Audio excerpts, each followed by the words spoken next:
Olá e sejam muito bem-vindos. Hoje vamos mergulhar a fundo numa das leis mais essenciais da eletricidade. É uma regra até bastante simples, que governa absolutamente tudo, desde o telemóvel que temos no bolso até aos relâmpagos numa tempestade. Vamos a isso, vamos desvendar os segredos da Lei de Ohm. E para começar, que tal um pequeno enigma? De certeza que toda a gente já viu isto. Um pássaro, super tranquilo, pousado num fio elétrico que sabemos ser extremamente perigoso. Ora, como é que isto é possível? Esta pergunta vai ser o nosso fio condutor. E garanto que, no final, a resposta vai parecer, bem, quase óbvia. Então, para resolvermos o mistério do pássaro, primeiro temos que conhecer os três atores principais desta peça. São eles os conceitos que, no fundo, ditam como a eletricidade se comporta, seja onde for. Em primeiro lugar, a tensão. A melhor maneira de pensar nisto é como se fosse a pressão ou a força num sistema elétrico. É o que dá o empurrão inicial para pôr os eletrões a mexer. Sem tensão, nada feito, nada acontece. A seguir, temos a corrente.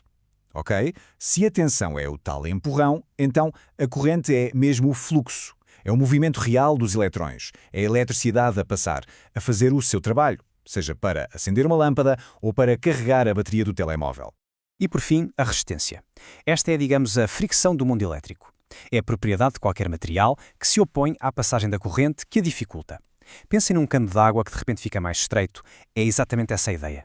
Mas claro, esta relação tão elegante entre os três não surgiu do nada, pois não? Foi formulada lá para 1827 por um físico alemão, Georg Ohm. E como podem adivinhar, foi ele que deu o nome não só à lei, mas também à própria unidade que usamos para medir a resistência. E aqui está ela, a lei de Ohm, na sua forma mais pura e simples. Tensão é igual a resistência a multiplicar pela corrente. O que isto significa, no fundo, é que estes três andam sempre de mãos dadas. Se soubermos dois deles, conseguimos sempre, mas sempre, calcular o terceiro. É a verdadeira regra de ouro da eletrónica. E para pôr tudo em pratos limpos, aqui está o resumo. A tensão, a tal pressão, mede-se em volts, a corrente, o fluxo, mede-se em amperes e a resistência, o obstáculo, em ohms. Dominar estes três termos é mesmo o primeiro grande passo para se perceber como funciona qualquer circuito elétrico. Ok, já temos as bases. E agora? Agora vamos esticar um bocado a corda. O que é que acontece quando levamos a resistência aos seus limites teóricos, ao máximo e ao mínimo absoluto? É aqui que as coisas começam a ficar mesmo interessantes. E temos dois cenários opostos. De um lado, o curto-circuito, onde a resistência é basicamente zero, a eletricidade passa à vontade, sem qualquer oposição. Do outro, temos o circuito aberto. Aqui a resistência é infinita. É como um fio cortado. A corrente simplesmente não passa. Está completamente bloqueada. Entender estes dois extremos é fundamental. Ora bem, se a resistência nos diz o quão difícil é para a corrente passar por um material, não faria sentido haver um conceito que nos dissesse o quão fácil é? A resposta é sim, e claro que existe. E chama-se condutância. É representada pela letra G e é, literalmente, o inverso matemático da resistência. É o outro lado da moeda. Enquanto uma resistência alta significa que algo é um mau condutor, uma condutância alta significa que é um excelente condutor. A sua unidade é o Siemens. E agora, uma curiosidade histórica bem engraçada. Antes de se decidir pelo nome Siemens, a unidade de condutância chamava-se mho. Sim, leram bem, M-H-O, que é Ohm escrito ao contrário. Uma pequena piada dos pioneiros da engenharia elétrica que por acaso ajuda bastante a lembrar a relação entre os dois.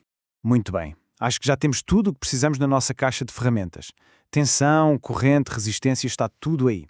Portanto, está na hora de voltar ao nosso amigo de penas e usar tudo isto para finalmente resolver o mistério. E aqui está a solução, desmontada passo a passo. Primeiro, as patas do pássaro estão muito perto uma da outra. Isto faz com que a diferença de tensão entre um ponto e outro seja minúscula, quase zero. Segundo, o próprio corpo do pássaro tem uma resistência natural bastante alta. E, finalmente, aplicamos a lei de Ohm. Uma tensão pequenina a dividir por uma resistência grande resulta numa corrente tão insignificante que é praticamente nula. Ou seja, o ponto-chave é este. A eletricidade é preguiçosa, procura sempre o caminho mais fácil. E para ela, o corpo do pássaro é um caminho muito difícil e nada atrativo. O caminho de menor resistência é, de longe, o próprio fio. Por isso, a corrente simplesmente ignora o pássaro e segue o seu caminho. Mas esperem, a história ainda não acabou. A lei de Ohm tem mais uma consequência muito importante, uma que tem a ver com potência e com calor, e algo que sentimos, literalmente, todos os dias. A potência elétrica, que é a energia que usamos ao longo do tempo, está diretamente ligada à lei de Ohm. O que estas fórmulas nos mostram é uma coisa inevitável.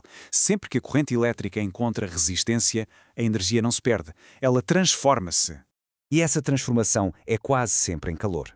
Esta é a lei de Ohm em ação, a converter a energia elétrica a energia térmica. Já repararam como o carregador do telemóvel fica quente? Ou o portátil?